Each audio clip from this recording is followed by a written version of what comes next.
Akkam jirtu kabajamoota fi jaalatamtoota hordoftoota keenya bakkuma jirtanitti nageenyi keenya kan kabajaatiif kan jaalalaa isin haa ga'us ni jenna. Itti aansuudhaan oduu isaa kana qabannee dhiyaannee jirra. Hangaduma sagantaa kanaatti nu wajji turuudhaan itti bohaaraan affeerraa kenna. Kun biiftuu oroodha keessanii jajjabeeffadhaa. Laayik sheer godhuun dagatina. Kallattimaan gara mata duree oduu amma qabaddetti yeroo dabru oduun jalqaba. Dhaabbanni nyaata addunyaa WFP World Food Program ibsa baaseen yeroo ammaa kana akka addunyaatti namoonni miiliyoona 700 ol ta'an gargaarsa nyaata tantamaa barbaadu jedhee jira.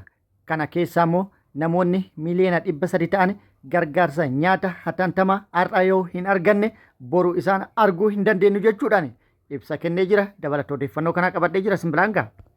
Oduun itti aanu mariin biyyoolessaa gaggeeffamaa jiru Itoophiyaa giddu galeeffatuudhaan gaggeeffamuu akka qabu Komishinarri Komishinii marii biyyoolessaa irra deddeebi'uun beeksisaa kan ture yoo ta'u kun immoo sirrii miti jechuudhaan ta'uu kan qabu mariin biyyoolessaa gaggeeffamu haqa giddu galeeffatuu qaba jechuudhaan maddeen odeeffannoo garaagaraatii fi akkasumas xiinxaltoonni yaada itti kennanii jiru. Mariin gaggeeffamu haqa giddu galeeffatuudhaan kan hin gaggeeffamne yoo ta'e balaa qabaachuu akka danda'uu fi biyyattillee rakkoo birootiif saaxiluu danda'a jedhamee jira. Dabalata odeeffannoo kana qabadhee jira Simbilaangaa. Oduun itti aanu lolli loltoota mootummaatti waraana bilisummaa Oromoo gidduutti zoonilee Oromiyaa garaagaraa keessatti gaggeeffamaa jiru itti fufee jira. Har'as waraanni bilisummaa Oromoo giddugala Oromiyaatii fi bakkoota biroottis lola loltoota mootummaa waliin gaggeessee ture irratti miidhaa dhaqqabsiisuun injifannoo argadhe jedhee jira. Meeshaalee waraanaa hedduus hiikkatuun meeshaalee ammayyaa fi akkasumas kan biroollee hedduu irraa hiikkatu odeeffannoo nu ga'ee jira Simbilaangaa. Gama biraatti waraanni bilisummaa Oromoo humna haaraa eebbisuu itti fufee jira. Kanas Simbilaangaa. Oduun itti aanu oduu kaaba Itoophiyaa irraa arganneedha. Kaaba Itoophiyaatti muddamsuun TPLF fi PP gidduutti uumame akkuma itti fufetti jira. Kaleessi lolli jalqabamee ture garuu itti hin fufne. Amma immoo walaleeluuf kallattii garaagaraatiin walitti qophaa'aa jiraatutu himamaa jira.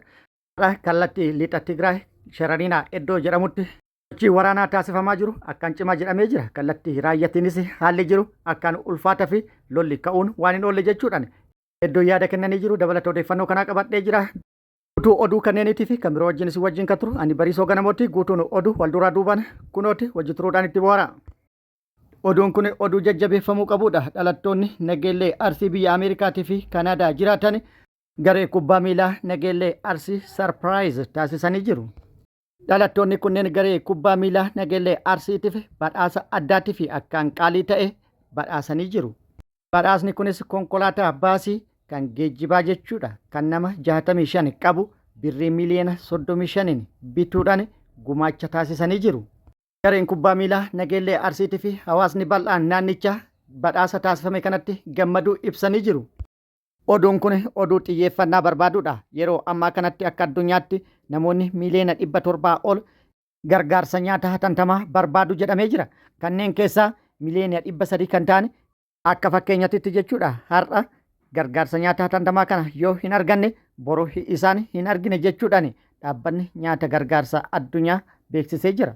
Dhaabbanni nyaata addunyaa WFP yookaan World Food Program ibsa baaseen wayita ammaa kana guyyatti nyaata si'a 3 nyaachuun carraadha jedhee jira yookaan qananiidha jechuudhaan ibsee jira.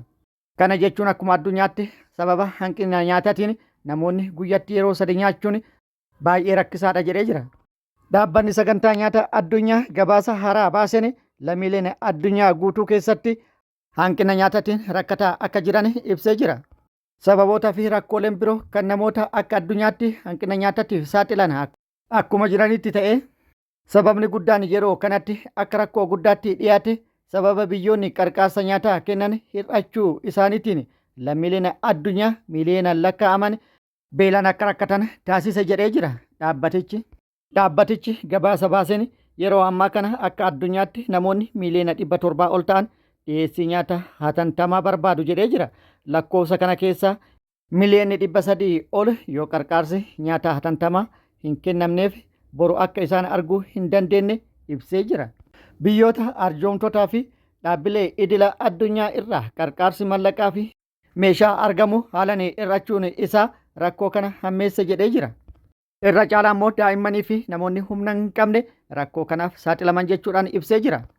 Oduun itti aanu marii biyyoolessaa gaggeeffamaa jiru irratti waa lamatu wal faana deemaa jira jechuudhaan maddeen odeeffannoo garaagaraa haala deemaa jiru wal qabsiisuudhaan waa lamatu mul'ataa jira jedhanii jiru.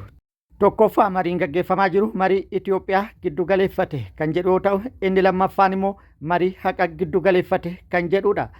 Qabxiilee lamaan kana keessaa mariin kun gaggeeffamuu kan qabu haqa giddu galeeffatuudhaan ta'uu akka qabu maddeen odeeffannoo garaagaraa kan himan yoo ta'u yookaan kan akeekkachiisan yoo ta'u, Komishinarri Komishinii Marii Biyyoolessaa garuu mariin gaggeeffamu Itoophiyaa giddu galeeffatuudhaan gaggeeffamuu qaba jechuudhaan dubbataa ture yookaan ibsa kennaa ture. Kun immoo balaa hamaa qaba jechuudhaan qaamonni garaagaraa yaada itti kennanii jiru.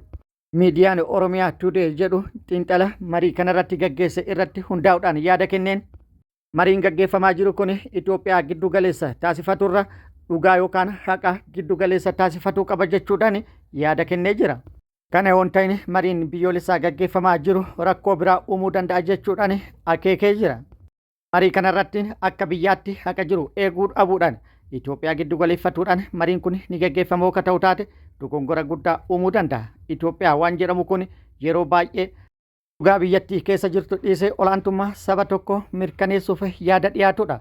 Yaada amantii tokko, biyya tokko, alaabaa tokko kan jedhu kan of keessaa qabuu fi walqixxummaa sabaa fi sablammootaatti kan hin amannee fi balaa guddaa kan qabu jechuudhaan mariin gaggeeffamu haqa irratti hundaa'uudhaan gaggeeffamuu akka qabuu fi kan walqixxummaa sabaa fi sablammootaa mirkaneessuu danda'u. Mirga sabaa fi sablammootaa kabachiisuudhaaf gaggeeffamuu kan qabu malee kan mirga sabaa fi sablammootaa sarbuu qabu akka hin taane dubbataa jiru. Kanumaan wal qabsiisuudhaan marsariitiin Oromiyaa Today jedhamu xiinxala isaa mata duree When the Center is chosen before the dialogue ends jedhu irratti kenneen maricha irratti Itoophiyaa giddu galeessa taasifatuun ijaarsa biyyaatti fakkaatuu danda'a. Garuu biyya sabaa fi sablammoota hedduu qabduu fi gaafin seeraa fi seenaa hedduun hin deebi'in keessatti osoo qorannoon hin gaggeeffamin yookaan immoo osoo qorannoon hin deeggaramin balaa qabaachuu danda'a jechuudhaan ibsa itti kennee jira. Yaanni marii kanarratti Itoophiyaa giddu galeeffadha jedhu garuu Itoophiyaa akka wiirtuu waliinii fi walabaatti kan dhiyeessu yoo ta'u, gaafilee saboota fi sablammoota irraa dhiyaatan akka fedhii dhuunfatti kan ilaaludha. Kun akkuma jirutti ta'ee hirmaattonni Oromiyaa irraa marii kanarratti hirmaatan gaafileen isaan dhiyeessan gaafii buqqaatii, gaafii Finfinnee irratti ka'uu fi Finfinneen wal qabatan akkasumas walqixxummaa afaanii, mirga ofiin of bulchuu fi gaafilee biroollee qabatanii kan dhiyaatan ta'uun kan beekame yoo ta'u, gaafileen kunneen immoo gaafilee fedhii dhuunfatii miti jechuudhaan ibsa.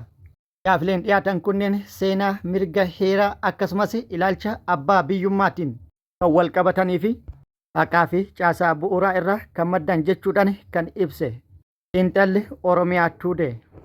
Itti dabaluunis gaafilee kanneen hir'isuufis ta'ee xiqqeessuun hin danda'amu jechuudhaan ibsee jira. Bakka kun ta'uu qabutti isa kana cinatti dhiisatti Itoophiyaa giddu galeeffadhaati marii kana gaggeessaa jechuun rakkoo biraa uumuudhaaf karaa kan saaqu jechuudhaan ibsee jira. Gaafilee saboota fi sablammoonni qaban osoo deebii itti hin kennin Itoophiyaa giddu galeeffatuudhaan dhimma saboota fi sablammoota cafallaqanii akka tokkotti ilaaluun balaa qaba jedhee jira. Walumaa galatti mariin gaggeeffamaa jiru haqa giddu galeeffatu kan qabu, kan walqixxummaan keessatti mirkanaa'uu qabu, kan heeraa fi seerri biyyattii itti kabajamuu danda'u. Walumaa galatti kabaja namoomaa, walqixxummaa, mirga, heeraa fi seeraa, seenaa dhugaatii fi fedhii hawaasa bal'aa giddu galeeffate ta'uu qaba jechuudhaan jaarraa maqaa Itoophiyaa takka jedhuun yookaan Itoophiyaa takka dahoo godhatuudhaan kaannin cafallaqanii anatu si beekaa jedhu dabruu akeekuudhaan kun yoo hin taane rakkoo hamaadhaaf biyyattii kan saaxilu ta'uu akeekee jira. Oduun itti aanu lolli loltoota mootummaatiif waraana bilisummaa Oromoo gidduutti zoonilee Oromiyaa garaagaraa keessatti gaggeeffamaa jiru itti fufee jira. Cimee kan itti fufee yoo ta'u, har'as waraanni bilisummaa Oromoo loltoota mootummaa maqaa sakattaa waraana bilisummaa Oromoo jechuudhaan bobbaatee irratti hadhee hidhuudhaan tarkaanfii fudhateen injifannoo boonsaa argadhe jedhee jira. Meeshaalee akkaan qaqqaalii ta'an hedduu irraa hiikkatuun hedduus booji'ee hedduus immoo hojiin ala taasisuun injifannoo adda ta'e irratti galmeesse jedhee jira. Haaluma kanaan har'as zoonii giddu galaatti lola loltoota PPTF waraana bilisummaa Oromoo gidduutti gaggeeffamee tureen waraanni bilisummaa Oromoo loltoota PP maqaa sakattaa waraana bilisummaa Oromoo jechuudhaan bobbaate nuhuu isii sakattaani jechuudhaan injifannoo irratti argatu beeksisee jira. Meeshaalee irraa hiikkate keessaa kan viidiyoo irratti argitan kana. Dabalatee meeshaalee biroollee irraa hiikkadhe jechuudhaan waraanni bilisummaa Oromoo beeksisee jira. Akkasumas waraanni bilisummaa Oromoo zoonii kibba baha Oromiyaa Arsii baha aanaa Gunaa keessatti loltoota PP irratti haleellaa raawwachuun injifannoo argadhe jedhee jira. Aanaa guna ganda jaawwii iddoo addaa karaadii jedhamutti lola guyyaa tokko dura jechuun hagayya 13,2026 loltoota PP irratti haleellaa raawwateen loltoota hedduu madeessee hedduu addunyaa kanarraa godaansee kan haleellarraa hafte ari'ee gara irraa dhuftetti deebisuun meeshaalee waraanallee irraa hiikkatu odeeffannoon gamas irraa nu geette ibsitee jirti. Gama biraatiin waraanni bilisummaa Oromoo humna haaraa eebbisuu itti fufee jira. Humna haaraa Oromiyaa zoonilee garaagaraa keessatti fufteedhaan leenjisuu itti fufee jira. Eebbisullee itti fufee jira. Har'aas humna haaraa viidiyoo irratti argitan kana yeroo dheeraaf leenjii siyaasatiif akkas loltummaa akkasumas kan biroo ga'umsaan leenjisaa ture ga'umsaan xumursiisuun sirna o'an eebbisee kallattii kaa'uudhaan bobbaasu waraanni bilisummaa Oromoo beeksisee jira. Gama biraatiin loltoonni mootummaa mooraa waraana mootummaa gadi dhiisuun gara mooraa waraana bilisummaa Oromoo dhufuu itti fufanii jiru. Haaluma kanaan tibba kana bakkoota garaagaraa irraa loltoonni PP hedduun gara mooraa waraana bilisummaa Oromoo kan dhufan yoo ta'u kan viidiyoo irratti argitan kunneenis giddugala Oromiyaa irraa hidhannoo guutuu wajjin gara mooraa waraana bilisummaa Oromoo dhufanii jiru. Waraanni bilisummaa Oromollee simannaa ho'aa taasisee jedhee jira. Oduu kaaba Itoophiyaa irraa nu geetten walitti gaarrifatuun wal doorsisuu fi wal akeekkachiisuun PP fi TPLF tuttuqanii wallaalutti seenamee jira. Kalee ganama lolli kan jalqabamee ture yoo ta'u lolli kun itti hin fufne. Gama biraatiin immoo doorsifni akkasumas wal akeekkachiisuu fi walitti qophaa'uun ammallee akkuma itti fufetti jira. Gama biraatiin immoo torbaan dhufu keessa TPLF fi PP gidduutti Naayiroobitti mariin gaggeeffamuufi jedhamee jira.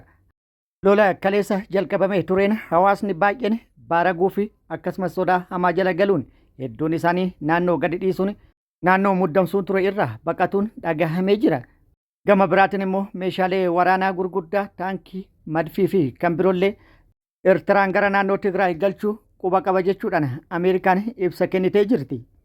Gama biraatiin immoo gara lixa Tigraayitti iddoo Sharariinaa jedhamutti yeroo dabre lolli gaggeeffamee ture har'as irra deebi'uudhaaf sochiin guddaan akka jiru maddeen odeeffannoo garaagaraa gabaasaa jiru. Sochiin cimaan humna waraanaa gara TPLF fi akkasumas gara mootummaa Itoophiyaattillee jiraachuu maddeen odeeffannoo garaagaraa kan gabaasan yoo ta'u kallattii raayyaatiinis sochiin lola banuuf taasifamaa jiru cimee itti fufee jedhamee jira. Gama biraatiin kaleessa galgalaa fi ganama har'aa haleellaan diroonii bakkoota garaagaraatti raawwatamu maddeen odeeffannoo garaagaraa gabaasanii jiru. Walumaa galatti haalli jiru akkaan muddamsuu hamaa keessa jiraachuu kan ibsamaa jiru yoo ta'u lolli waan hin oolle jechuudhaan hedduunis yaadatti kennanii jiru. Kabajamoota fi jaalatamtoota hordoftoota keenya oduu namaaf qabanne kan hanga ammaa kana guutuu oduu wajjin kan ture ani Bariisoo Ganamooti. Hanga yeroo ta'anutti deebinee wal agarrutti nageenyi Rabbi isiniif haa baay'atu. Nagatti nu turaan hawwii kenna nagatti nu tura.